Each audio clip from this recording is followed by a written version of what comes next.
Liecina visi pravieši, ka ik viens, kas tic viņam, saņem viņa vārdā grēku piedošanu.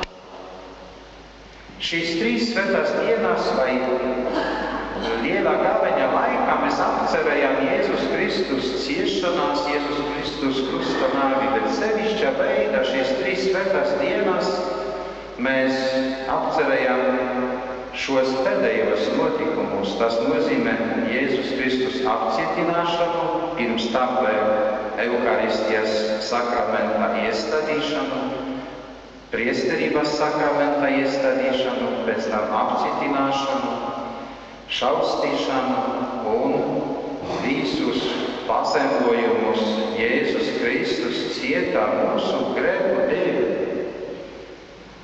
Bet